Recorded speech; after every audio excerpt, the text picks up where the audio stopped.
Les fables de La Fontaine. L'horoscope. On rencontre sa destinée. Souvent par des chemins qu'on prend pour l'éviter. Un père eut pour toute lignée. Un fils qu'il aima trop, jusqu'à consulter. Sur le sort de sa géniture. Les 10 heures de bonne aventure. Un de ces gens lui dit, que des lions surtout. Il éloigna l'enfant jusqu'à certain âge. Jusqu'à 20 ans, point d'avantage.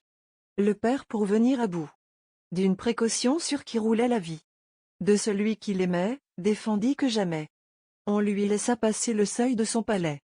Il pouvait s'en sortir contenter son envie.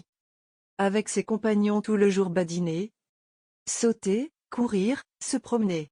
Quand il fut en l'âge où la chasse plaît le plus aux jeunes esprits, cet exercice avec mépris lui fut dépeint, mais quoi qu'on fasse, propos, conseils, enseignements, rien ne change un tempérament.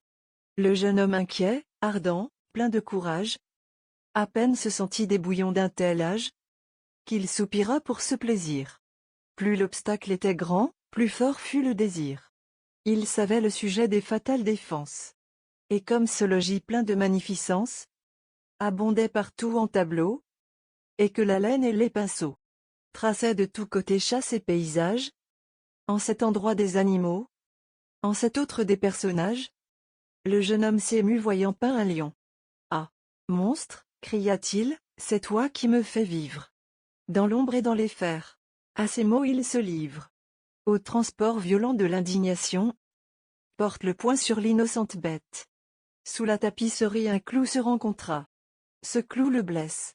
Il pénétra jusqu'au ressort de l'âme. Et cette chère tête, pour qui l'art d'Esculape en vain fit ce qu'il poûte, dut sa perte à ses soins compris pour son salut. Même précaution nuisit au poète Échille. Quelque devin le menaça, dit-on, de la chute d'une maison.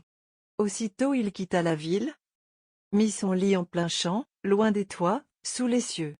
Un aigle qui portait en l'air une tortue passa par là, vit l'homme, et sur sa tête nue, qui parut un morceau de rocher à ses yeux, étant de cheveux dépourvus, laissa tomber sa proie, afin de la casser.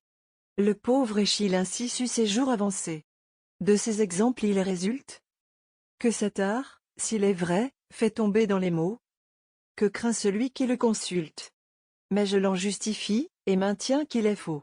Je ne crois point que la nature se soit liée les mains, et nous les lie encore, jusqu'au point de marquer dans les cieux notre sort. Il dépend d'une conjoncture, de lieu, de personne, de temps. Non des conjonctions de tous ces charlatans. Ce berger et ce roi sont sous même planète. L'un d'eux porte le sceptre et l'autre la houlette. Jupiter le voulait ainsi. Qu'est-ce que Jupiter? Un corps sans connaissance. D'où vient donc que son influence agit différemment sur ces deux hommes-ci?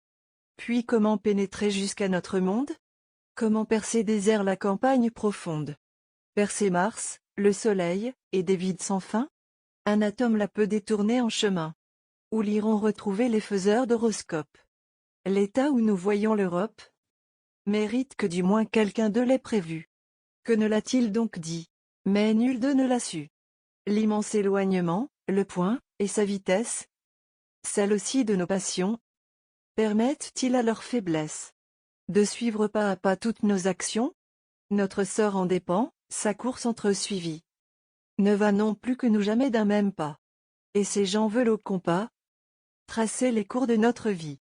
Il ne se faut point arrêter aux deux faits ambigus que je viens de conter. Ce fils par trop chéri, ni le bonhomme Échille n'y font rien. Tout aveugle et menteur qu'est cet art, il peut frapper au but une fois entre mille. Ce sont des effets du hasard.